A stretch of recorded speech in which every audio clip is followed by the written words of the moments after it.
We swept down from the dark city into fading sunlight.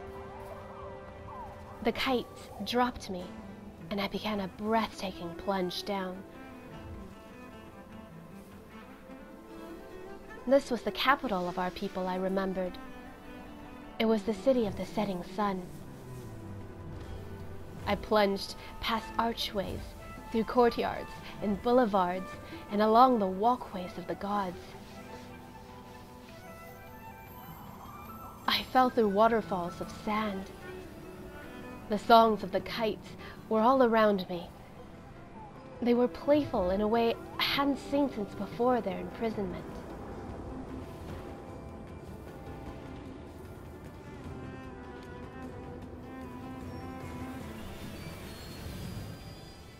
And this. Forget the bridge. This was the most beautiful thing in the world.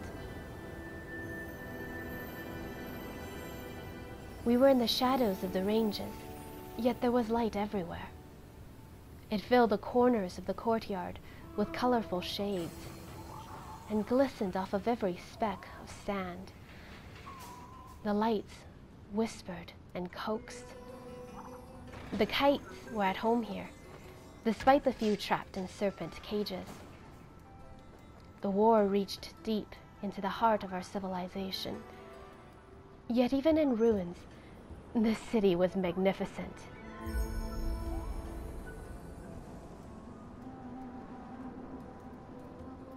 It looks like we moved the city underground in response to threat.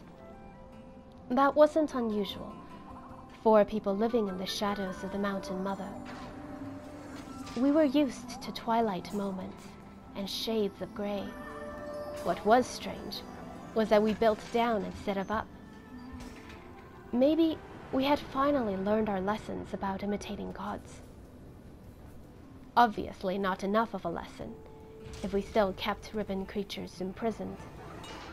Once I freed them, there will be no more suffering for them. Not while I'm here. I was a sage now, and my voice counted.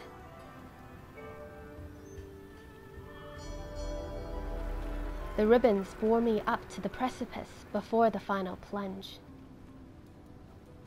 Looking around at this place, I knew my people were the greatest in all the land. I took a breath and stepped off.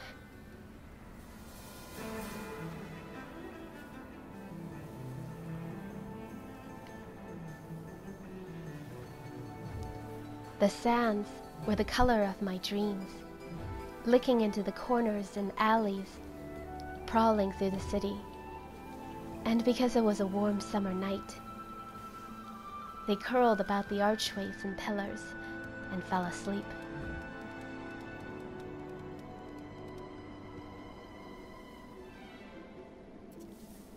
There were words of wisdom here, still, though I moved too fast to read them.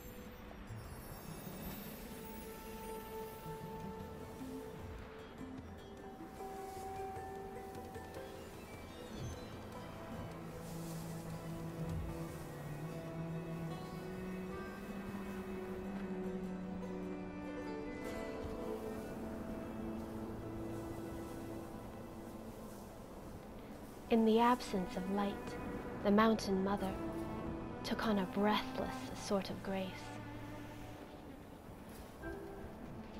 I shouted at the tops of my lungs in exhilaration.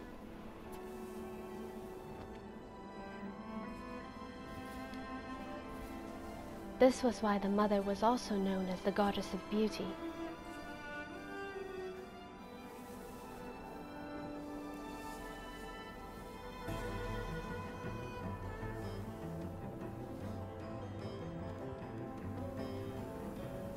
The drops were alarming here. Was the Mountain Mother closer now than before? I couldn't tell, and all my senses were turned around by the slide.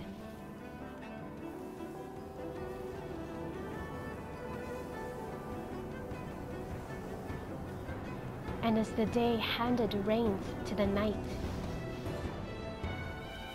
I fell out of the city into the depths below.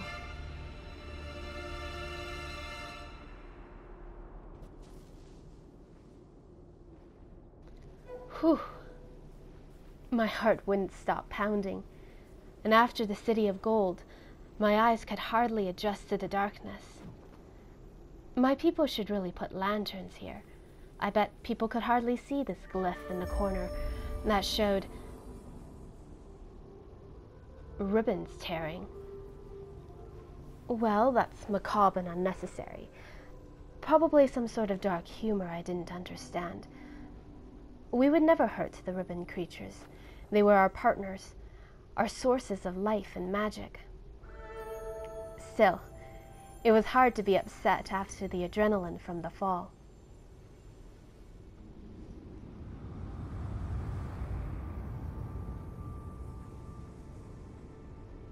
Mother? What are you looking at? What's wrong?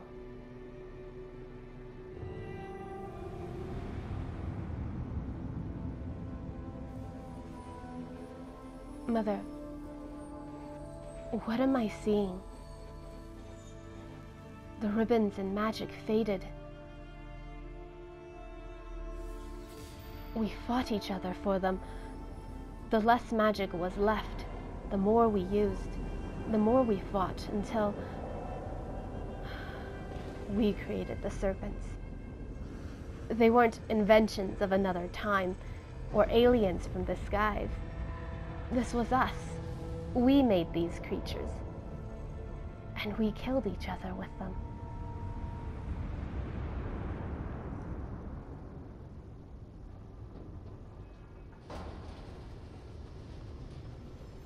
Wait.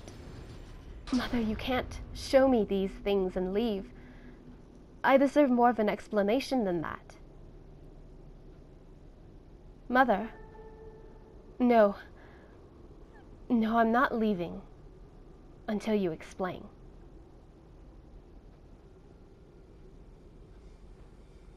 No. You're right. I will have to find out myself.